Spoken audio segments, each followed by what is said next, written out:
ಪ್ರದೇಶದಲ್ಲಿ ನಡೆದಿರುವ ಚುನಾವಣಾ ಪೂರ್ವ ಸಮೀಕ್ಷೆಗಳಲ್ಲಿ ಕಾಂಗ್ರೆಸ್ ಸ್ಥಿತಿ ಅಷ್ಟೇನೂ ಆಶಾದಾಯಕವಾಗಿಲ್ಲ.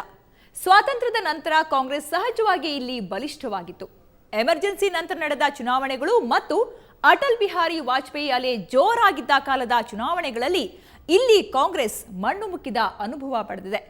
ಈ ಸಲ ಪರಿಸ್ಥಿತಿ ಅಷ್ಟು ಕೆಟ್ಟದಾಗಿಲ್ಲ ಅನ್ನೋದೊಂದೇ ಕೈಪಾಳ್ಯದಲ್ಲಿ ತಕ್ಕ ಮಟ್ಟಿಗೆ ಸಮಾಧಾನ ಕೊಡುವ ಅಂಶ.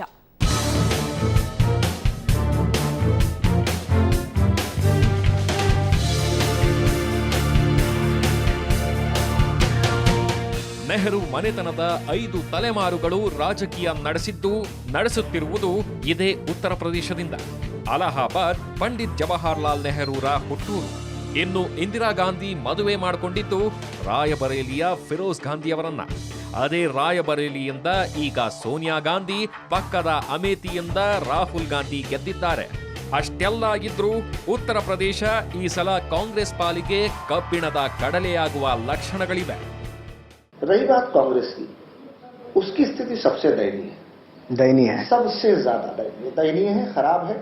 उसके पीछे कारण सिवाय इसके कि यहाँ पे सोनिया गांधी लड़ रहे हैं, राहुल गांधी लड़ रहे हैं. आप बताइए कि सोनिया गांधी और राहुल गांधी की सीट छोड़ दें, पहले भी और आज भी, तो किस पर कांग्रेस ये दावा कर सकती है कि हम जीत सकते हैं? अच्छा. जीते या न जीते वो एक अलग की बात है. ಒಂದು ಪಕ್ಷಕ್ಕೆ ಮಾರ್ಗದರ್ಶನ ಕೊಟ್ಟು ಮುನ್ನಡೆಸಬಲ್ಲ ನಾಯಕ ಇಲ್ಲದಿದ್ರೆ ಚುನಾವಣೆ ಅನ್ನೋದು ಹೇಗೆ ದುಸ್ವಪ್ನ ಆಗುತ್ತೆ ಅನ್ನೋದಕ್ಕೆ ಕಾಂಗ್ರೆಸ್ ಉದಾಹರಣೆ. ರಾಯಬರೇಲಿ ಮತ್ತು ಅಮೇಥಿಯದ್ದು ಬೇರೆ ಮಾತು. ಆದರೆ ಒಟ್ಟಾರೆ ಉತ್ತರ ಪ್ರದೇಶದಲ್ಲಿ ಈ ಸಲ ಕಾಂಗ್ರೆಸ್ ಕಂಗಾಲಾಗಿದೆ. ಉತ್ತರಾಖಂಡ್ ವಿಭಜನೆ ಆಗ್ತಿದ್ದಂತೆ ಮುಂಚೆ ಇಲ್ಲಿ 85 ಲೋಕಸಭಾ ಕ್ಷೇತ್ರಗಳಿದ್ವು. ಅವುಗಳ ಪೈಕಿ 1984ರಲ್ಲಿ 83 ಸ್ಥಾನ ಗೆದ್ದಿದ್ದ ಕಾಂಗ್ರೆಸ್ 1998ರಲ್ಲಿ ಅಟಲ್ ಬಿಹಾರಿ ವಾಜಪೇಯಿ ಅಲೆಗೆ ಕೊಚ್ಚಿಕೊಂಡು ಹೋಗಿತ್ತು. ಒಂದೇ ಒಂದು ಸ್ಥಾನ ಗೆದ್ದಿರಲಿಲ್ಲ. ನಂತರ ನಿಧಾನವಾಗಿ ಸವರಿಸಿಕೊಂಡು 21 ಸ್ಥಾನ ಗೆಲ್ಲುವ ಮಟ್ಟಕ್ಕೆ ಬೆಳೆದು ನಿಂತಿತ್ತು. ಈ ಸಲ ತುಂಬಾ ಅಂತ ಅಲ್ದಿದ್ರೂ ತಕ್ಕ ಮಟ್ಟಿಗೆ ಕಾಂಗ್ರೆಸ್ ಘಾಸಿಯಾಗುತ್ತೆ ಅನ್ನೋ ಲೆಕ್ಕಾಚಾರ ರಾಜಕೀಯ ಪಂಡಿತರದ್ದು. ಇಲ್ಲಿನ ದಲಿತ ಚಳುವಳಿ, ಮಾತಿ ಜಾತಿ ರಾಜಕೀಯ ಸಮೀಕರಣಗಳು ಕಾಂಗ್ರೆಸ್ ಪಾರ್ಟಿಗೆ ಹೊಡೆತ ಕೊಟ್ಟಷ್ಟು ಇನ್ಯಾವ ಪಕ್ಷಕ್ಕೂ ಕೊಟ್ಟಿರ್ಲಿಕ್ಕಿಲ್ಲ. 90 के दशक में भी भारत के इस क्षेत्र में जाति, धर्म और संप्रदाय यही महत्वपूर्ण कारण बने रहे और इसी वजह से आज भारत में यही क्षेत्र सबसे पिछड़े हुए हैं, क्योंकि इन्होंने कभी भी विकास को, ईमानदारी को, जनता से जुड़ी जरूरतों को, सड़क, बिजली, स्वास्थ्य, पानी, आवास, शिक्षा, घर, साफ सफाई, इस पर ध्यान नहीं दिया. और वो इलेक्शन के मुद्दे भी नहीं बनते. अब धीरे धीरे सोच बदल रही है, लेकिन अभी भी ये सोच इतनी प्रभावी और कारगर नहीं है जितना इसको होना चाहिए था. ಕಾನ್ಶಿರಾಮ್ ಶುರು ಮಾಡಿದ್ದ ದಲಿತ ಚಳುವಳಿ ಮತ್ತು ಬಹುಜನ ಸಮಾಜ ಪಕ್ಷದ ಬೆಳವಣಿಗೆ ಕಾಂಗ್ರೆಸ್ನ ಮೂಲಭೂತ ವೋಟ್ ಬ್ಯಾಂಕ್ ಅನ್ನ ಛಿದ್ರ ಮಾಡಿತ್ತು. ಇದರ ಆಳವಾದ ಅಧ್ಯಯನ ಮಾಡಿದವರು ಲಕ್ನೋ ವಿಶ್ವವಿದ್ಯಾಲಯದ ಪೊಲಿಟಿಕಲ್ ಸೈನ್ಸ್ ವಿಭಾಗದ ನಿವೃತ್ತ ಪ್ರಾಧ್ಯಾಪಕ ರಮೇಶ್ ದೀಕ್ಷಿತ್. और बहुजन समाज पार्टी के उभार तक 3 जाति समूह एक साथ काम करते थे. ब्राह्मण, दलित और मुस्लिम अल्पसंख्यकों का बड़ा हिस्सा, ये 3 एक साथ वोट किया करते थे. यानी ब्राह्मण और दलित एक साथ एक खेमे में हुआ करते थे. बहुजन समाज पार्टी के उभार के बाद हुआ ये कि कम्बिनेशन यही बना, ब्राह्मण दलित कम्बिनेशन बना. फर्क ये था कि पहले दौर में this coalition was being led by Brahmins. अब फर्क ये हो गया कि now this same coalition was being led by Dalit. फर्क कितना हो गया?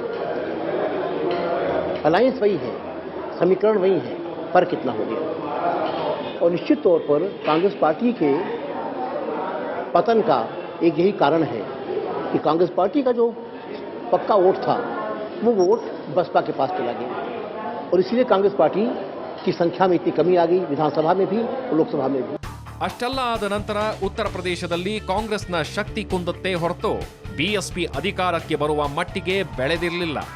ಅದಾಗಿತ್ತು ಮುಸ್ಲಿಂ ಮತದಾರ ಕಾಂಗ್ರೆಸ್ನ ಕೈಬಿಟ್ಟ ನಂತರ. 1992ರಲ್ಲಿ ಬಾಬರಿ ಮಸೀದ್ ಬಿದ್ದ ನಂತರ ಕಾಂಗ್ರೆಸ್ನವರು ನಮ್ಮ ಬೆನ್ನಿಗೆ ಚೂರಿ ಇರಿದ್ರು ಅಂತ ಮುನಿಸ್ಕೊಂಡು ಮುಸ್ಲಿಂ ಮತದಾರರು ಸಮಾಜವಾದಿ ಪಕ್ಷದ ಜೊತೆ ಕೂಡಿಕೆ ಮಾಡಿಕೊಂಡ್ರು. ಅಲ್ಲಿ ತನಕ ಬ್ರಾಹ್ಮಣ ವಿರೋಧಿ ಭಾಷಣ ಬಿಗಿದು ಬಿಗಿದೆ ರಾಜಕೀಯ ಮಾಡುತ್ತಿದ್ದ ಮಾಯಾವತಿ ಪಂಡಿತ್ ಬ್ರಾಹ್ಮಣ ಶಂಕ ಬಜಾಯೇಗ ಹಾತಿ ಬಡ್ತಾ ಜಾಯೇಗ ಅನ್ನೋ ಹೊಸ ವರಸೆ ತೆಗೆದು ಅಧಿಕಾರಕ್ಕೆ ಬಂದ್ಬಿಟ್ರು.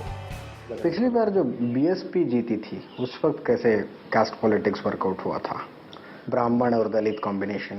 उसको बीएसपी ने एक नाम दिया सोशल इंजीनियरिंग, जबकि सोशल इंजीनियरिंग जो है ये अमेरिका का कॉन्सेप्ट है. यूनाइटेड स्टेट्स ऑफ अमेरिका में 1974 में एक सोशल साइंटिस्ट हुए, उन्होंने ये सोशल इंजीनियरिंग का कॉन्सेप्ट पेश किया कि अगर हम व्हाइट और ब्लैक पॉपुलेशन को एक साथ लेकर के आगे बढ़ेंगे तो अमेरिका सोशल इकोनॉमिक पैरामीटर्स पर बहुत आगे चला जाएगा. जहां बीएसपी ने जो उनका थिंक टैंक था इस सोशल इंजीनियरिंग फॉर्मूले को समझा. पंडित ब्राह्मण शंख बजाएगा हाथी बढ़ता जाएगा. हाथी नहीं गणेश है, ब्रह्मा विष्णु महेश है. अब ये ब्रह्मा विष्णु महेश हो गए तो ब्राह्मण और दलित एक जबरदस्त कॉम्बिनेशन बनकर के उभरा. जहां जहां पर भी दलित वोट ब्राह्मण के साथ मिला वहां कम ही अंतर से, कई हजार से नहीं 500 से, लेकिन बसपा सीट जीत गई. क्योंकि बसपा को ब्राह्मण मिल गया, दलित मिल गया और मुस्लिम वोट मिल गया. ಹಾಗೆ ಅಧಿಕಾರಕ್ಕೆ ಬಂದ ಮಾಯಾವತಿ ಕೆಲ ಬ್ರಾಹ್ಮಣ ಕುಟುಂಬಗಳನ್ನ ತಲೆ ಮೇಲೆ ಕೂಡಿಸಿಕೊಂಡು ಉಳಿದವರನ್ನ ಅಲಕ್ಷಿಸಿ ಎಡವಟ್ಟು ಮಾಡಿಕೊಂಡ್ರು. ಸಾವಿರಾರು ಕೋಟಿ ವೆಚ್ಚದಲ್ಲಿ ಲಕ್ನೋದ ತುಂಬ ತಮ್ಮ ಮತ್ತು ತಮ್ಮ ಚುನಾವಣೆ ಚಿಹ್ನೆ ಆನೆ ಮೂರ್ತಿಗಳನ್ನ ನಿಲ್ಲಿಸಿಕೊಂಡು ಅಸಹ್ಯ ಹುಟ್ಟಿಸಿದ್ರು. ಹೀಗೆ ಮಾಯಾವತಿ ವಿಲನ್ ಆದ ಸಂದರ್ಭದಲ್ಲಿ ಮುಸ್ಲಿಂ ಯಾದವ್ ಫ್ಯಾಕ್ಟರ್ ಹಿಡಿದುಕೊಂಡು ಹೊರಟ ಅಖಿಲೇಶ್ ಯಾದವ್ರ ಸೈಕಲ್ ಸಿಂಹಾಸನವೇರಿತ್ತು. ಇಲ್ಲಿ ಒಂದು ಮಾತು ಗಮನಿಸಿ, 1989ರಲ್ಲಿ ಕೈತಪ್ಪಿದ ಚುಕ್ಕಾಣಿ ಮತ್ತೆ ಕಾಂಗ್ರೆಸ್ಗೆ ಸಿಕ್ಕಿಲ್ಲ. ಈ ರಾಜ್ಯದಲ್ಲಿ ಯಾವುದೇ ಪಕ್ಷ ಯಾವ ಹೊಸ ರಣನೀತಿ ರಚಿಸಿಕೊಂಡು ಚುನಾವಣೆಗೆ ಬಂದರೂ ಹೊಡೆತ ಬೀಳೋದು ಕಾಂಗ್ರೆಸ್ಗೆ. ನೆಹರು ಕುಟುಂಬದ ತವರಿನಲ್ಲಿ ಜವಾಹರ್ಲಾಲ್ ನೆಹರೂರಿಂದ ಹಿಡಿದು ರಾಹುಲ್ ಗಾಂಧಿ ತನಕ ಒಂದು ಕುಟುಂಬದ 5 ತಲೆಮಾರಿಗೆ ಸಂಸತ್ತಿನ ರುಚಿ ತೋರಿಸಿದ ರಾಜ್ಯದಲ್ಲಿ ಕಾಂಗ್ರೆಸ್ಗೆ ಒಂದು ಸ್ಪಷ್ಟ ರಣನೀತಿ ತಯಾರಿಸಿ ಮುನ್ನಡೆಸಬಲ್ಲ ಸಮರ್ಥ ನಾಯಕನಿಲ್ಲ.